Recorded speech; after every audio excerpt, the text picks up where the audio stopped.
The old willow tree in Grandmother Rosalie's garden had always been special.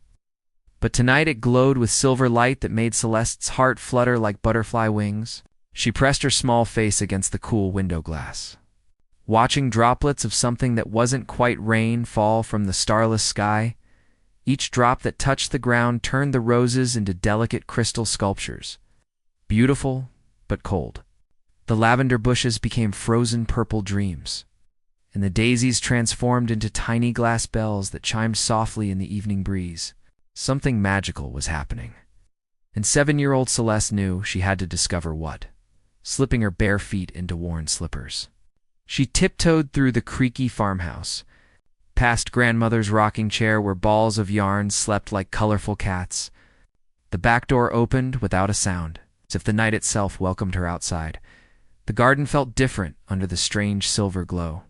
Where normally crickets sang their evening songs, now only silence wrapped around her like a gentle shawl. The air smelled of moonflowers and something else, something warm and sad that made her chest tight with unexplained emotion. Following the trail of crystallized flowers, Celeste discovered the source of the magical tears. Curled beneath the ancient willow sat a creature she had only seen in her picture books. A dragon, but not the fearsome kind from scary stories. This dragon was small, no bigger than Grandmother's old hound dog. With scales that shimmered like captured sunlight, the dragon's shoulders shook with each sob, and every tear that fell created another crystal flower.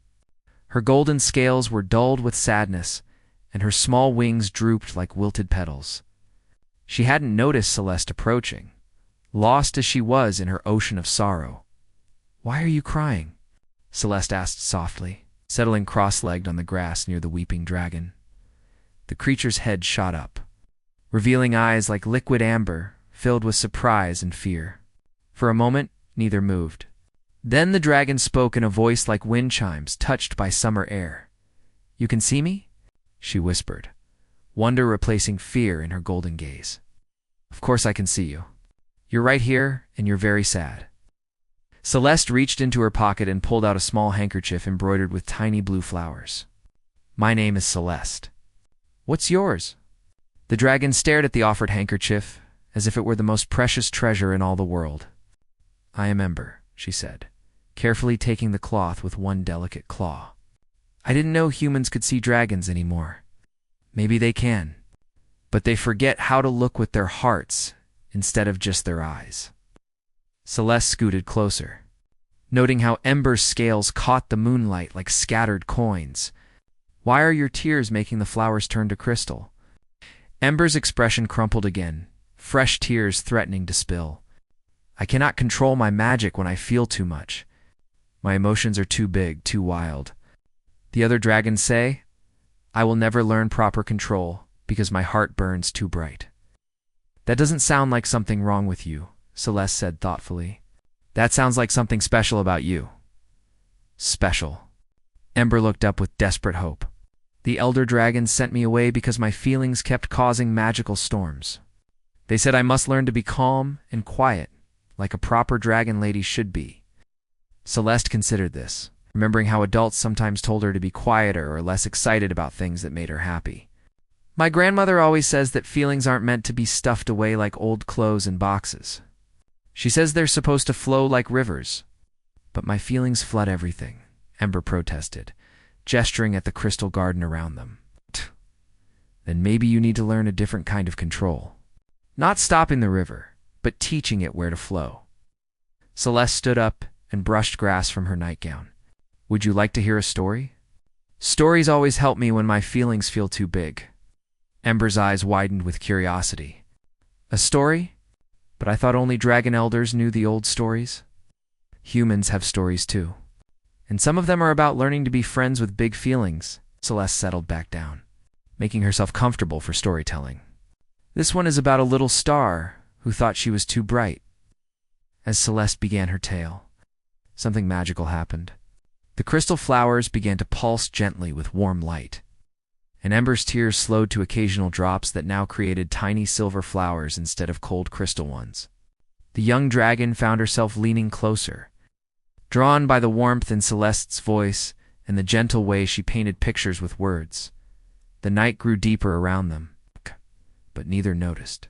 They were too busy discovering that sometimes the most powerful magic happens when one heart reaches out to comfort another, and that stories have the power to transform even the deepest sadness into something beautiful and new. The morning sun painted Grandmother Rosalie's garden in shades of gold and rose, but the crystal flowers from Ember's tears still sparkled like captured starlight among the ordinary blooms. Celeste woke to find the young dragon curled up beneath her bedroom window, scales gleaming softly in the dawn light. "Ember," Celeste whispered, climbing down from her window using the old oak tree's sturdy branches. "Did you sleep here all night?" The dragon stirred, blinking sleepy amber eyes. "I wanted to stay close to someone who understands," she said softly. "Your stories made the heavy feeling in my chest lighter." Celeste smiled, remembering how her grandmother always said kindness was like planting seeds that grew in unexpected ways. "Would you like to explore the forest today? Grandmother says magical creatures live deeper in the woods."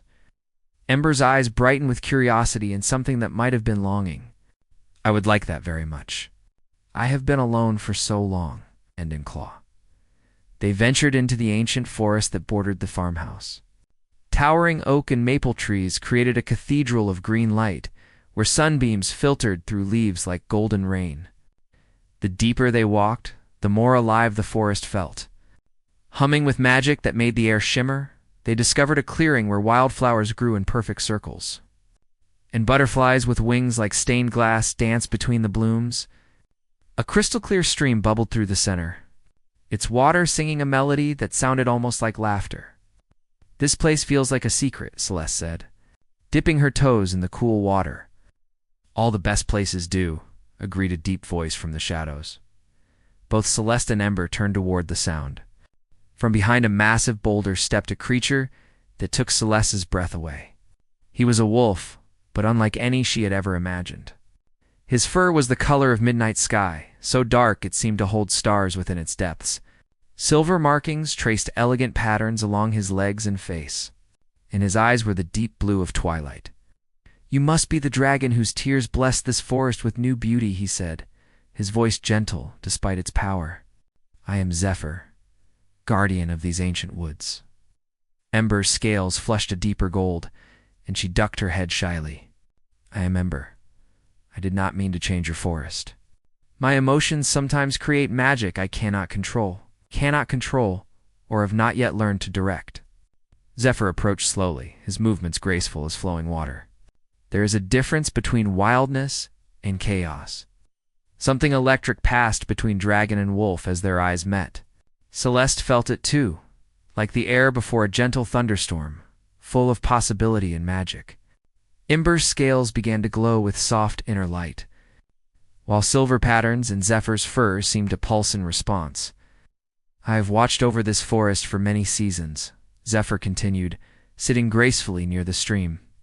"I have seen magic in many forms, but never have I seen tears that create beauty instead of sorrow." "The elder dragons called it a weakness," Ember said quietly. "They said emotions make dragons vulnerable. The elder dragons perhaps forgot that the strongest magic comes from the heart." Zephyr replied, his blue eyes never leaving hers. "May I tell you what I see when I look at you?" Ember nodded, her golden scales shimmering like captured sunlight. "I see a dragon whose heart is so pure that even her sadness creates beauty. I see someone brave enough to feel deeply in a world that often rewards coldness. I see magic that flows like music, wild and wonderful and true." Celeste watched as something beautiful began to happen. Where Ember's tears had fallen the night before, new flowers were blooming, but these were different. They glowed with inner light, half crystal and half living petal, as if they couldn't decide whether to be earthly or magical. "Your tears in my forest have created something entirely new," Zephyr said softly. "Starlight flowers that bloom only where dragon magic and earth magic meet." As if drawn by invisible threads, Ember and Zephyr moved closer to each other. When Zephyr gently touched his nose to Ember's snout, the entire clearing exploded with gentle light. The starlight flowers began to sing, harmony that sounded like wind through crystal caves mixed with the deep contentment of earth after rain. "Oh," Celeste breathed, clapping her hands together. You're falling in love. Neither dragon nor wolf denied it. Instead, they looked at each other with expressions of wonder and recognition, as if they had been waiting their whole lives for this moment of meeting. Is this what the stories mean when they talk about finding your other half? Ember asked, her voice filled with awe. Perhaps, Zephyr said, his voice warm with newfound joy. Or perhaps we are two whole creatures who make each other shine brighter. The forest around them seemed to pulse with approval. Birds began to sing in harmonies they had never sung before. The stream's laughter grew more musical. Even the ancient trees seemed to lean in closer, as if witnessing something sacred. But as the afternoon light began to fade, a new presence entered the clearing. The air grew thick with power that made both dragon and wolf stand alert. Celeste felt her skin tingle with electricity that spoke of royal magic and ancient authority. So, said a voice like silver bells and distant thunder, this is where the young dragon has been hiding, creating chaos with her uncontrolled emotions. From the deepest part of the forest stepped a figure so magnificent that Celeste had to blink several times to fully see her. Queen Solara was tall and graceful, with hair like spun moonlight and a dress that seemed to be cut from the fabric of the sky itself. Her presence filled the clearing with power that made the very air hum. Your Majesty, Zephyr said, bowing deeply. We did not expect you in the outer forest. Unexpected magic has a way of drawing my attention, Queen Solara replied, her silver eyes taking in the scene before her. The starlight flowers, the way Ember and Zephyr stood close together, the human child who watched everything with wide, understanding eyes. Great Queen, Ember said, her voice trembling but brave. I know my magic has been wild, but I am learning. Learning what, young dragon? The Queen asked, though her tone was more curious than stern. Learning that big feelings do not have to mean big destruction. Learning that love can make magic stronger, not weaker. Queen Solara's expression softened, almost imperceptibly, as she looked between the dragon and wolf. Noting the way they seemed to make each other glow brighter simply by standing together. Love, you say, the Queen mused. Love is indeed the most powerful magic of all, but it is also the most dangerous if it is not true. Queen Solara moved through the clearing like starlight given form, her presence making the very air shimmer with ancient power. The starlight flowers that had bloomed from Ember's transformed tears began to glow brighter, as if responding to their queen's magic. In my long reign over the crystal realm, Queen Solara said, her voice carrying the weight of centuries, I have seen many creatures claim to know love, but true love is not simply feeling drawn to another. True love requires sacrifice, understanding, and the courage to grow together. Celeste stepped forward, her small hand finding its way to Ember's warm scales. Your Majesty, I have watched them together. They make each other better. The Queen's silver eyes turned to the human child with surprise and something that might have been respect. You speak with wisdom beyond your years, little one. But wisdom earned through trial is different from wisdom spoken with hope. What kind of trial? Zephyr asked, moving protectively closer to Ember. The forest holds many secrets, and one of them is the heart of harmony, Queen Solara explained, gesturing toward the deepest part of the woods where ancient trees grew so thick they blocked out most of the sky. It is a crystal that has sat silent for 1,000 years, waiting for two souls whose love is pure enough to make it sing again. And if we succeed? Ember asked, her golden eyes bright with determination. If you succeed, your love will be blessed by the oldest magic in the realm.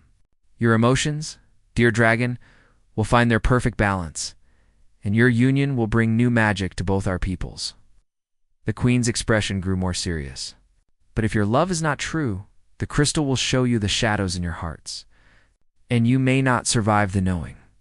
Celeste felt a chill run down her spine, but when she looked at Ember and Zephyr, she saw no fear in their eyes, only determination and a deep, quiet certainty that spoke louder than words.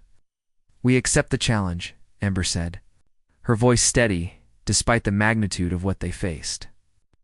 Then follow the path of silver moss, Queen Solara said, pointing to a trail that seemed to appear as she spoke.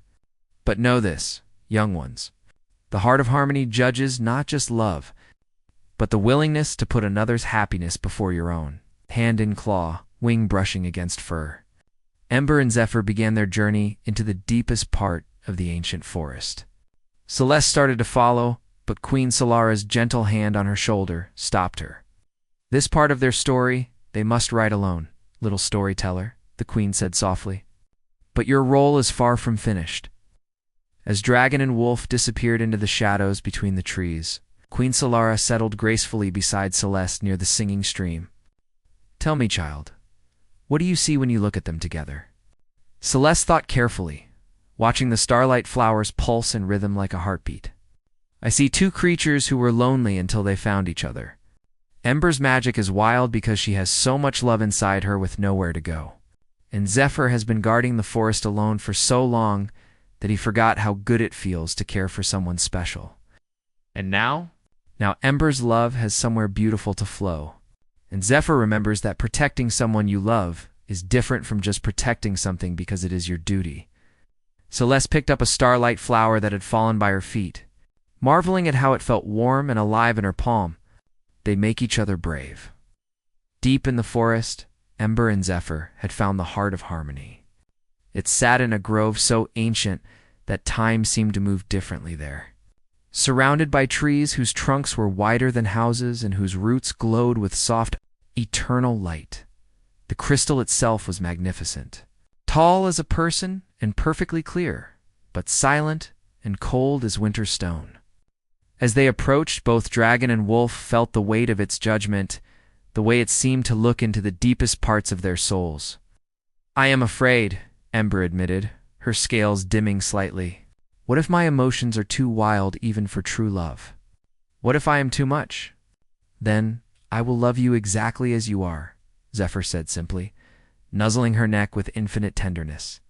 "Your wildness is not a flaw to be fixed, beloved. It is a fire to be celebrated." "I am afraid," Zephyr confessed, "that my long years alone have made me to set in my ways, too used to silence and solitude."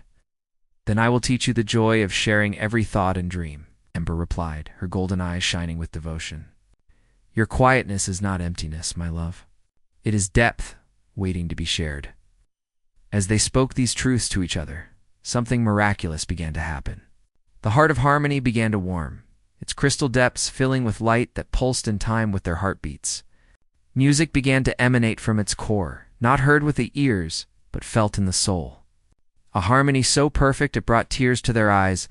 The light from the crystal reached outward, touching every tree, every blade of grass, every flower in the ancient grove. Where it touched, new life bloomed. But this was different from Ember's emotion-driven magic. This was love made manifest, creation born from the deep union of two souls who had found their perfect complement. Back in the clearing, Queen Solara and Celeste felt the forest itself sigh with contentment as the heart of harmony sang for the first time in a millennium. "Ow." "They have succeeded," Queen Solara said, her voice filled with wonder. "The old magic recognizes their bond as true." When Ember and Zephyr returned to the clearing, they were transformed. Ember's scales now held flecks of silver that matched the markings in Zephyr's midnight fur. Zephyr's eyes had gained golden highlights that mirrored Ember's gaze.